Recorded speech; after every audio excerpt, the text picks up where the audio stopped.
Hi guys, today I'm going to be talking about the UK's political system. This has been a heavily requested video on Facebook, and so I'm just going to go ahead and talk about it. So let's go.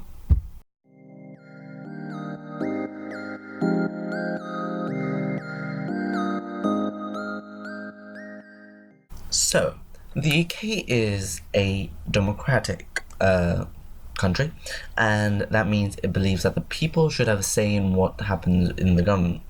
Although people may say otherwise, where it could be rigged elections and things like that. Well, I'm not sure about those kind of things, but all I can say is people do have a chance to vote for who they want. Now, being a democracy does also bring another benefit. It allows people to also raise issues that they want to be raised. So the government has made their own website called petition.parliament.uk, where people can petition for a certain idea or something they're against that shouldn't go through, or something that should go through as a law or something. So I'm on the website right now, and they talk about scrapping plans to force state schools to become academies, hold a public inquiry and a referendum overturning all schools into academies. So there's a huge issue about academies and schools right now, it seems. So things like that, and if you get over 10,000 signatures, it will go through to the parliament, and there will be debates about it and talks about it in parliament. So that's a great way to engage people and the government. The three major parties here are the Labour, the Conservative, and the Liberal Democrats. Now, the Liberal Democrats, even though they're quite a major party, are quite small, and they themselves would struggle to actually run a country, in my opinion. But opinions aside, these are the three major ones. Currently standing is the Conservative Party, and they have been running for two running elections they have been running. Elections take place every 5 years, and that means that the Conservative will be running power for around 10 years, which isn't great. So yeah. Then after the 5 years, you will have a general election where someone new would be appointed.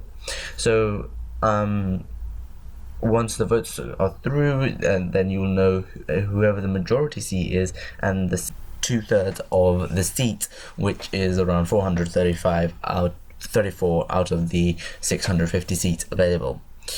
What does each seat actually even stand for?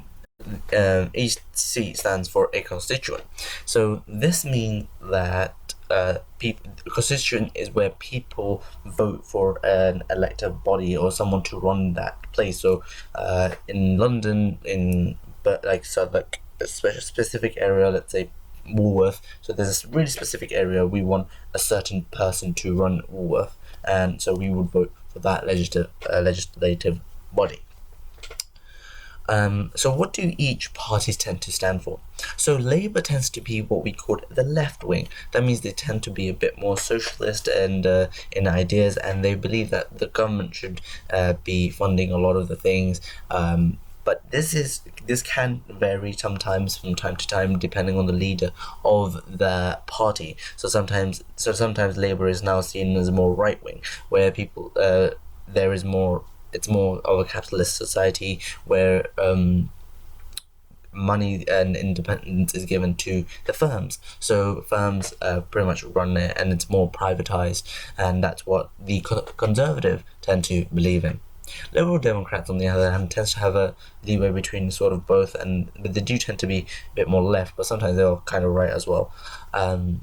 But Liberal Democrats tend to be standing for the people, and that people are free, and is that sort of liberal kind of view of freedom and having people having a say in things. You do have also other smaller parties, such as the Green Party, which is getting a bit more popular nowadays.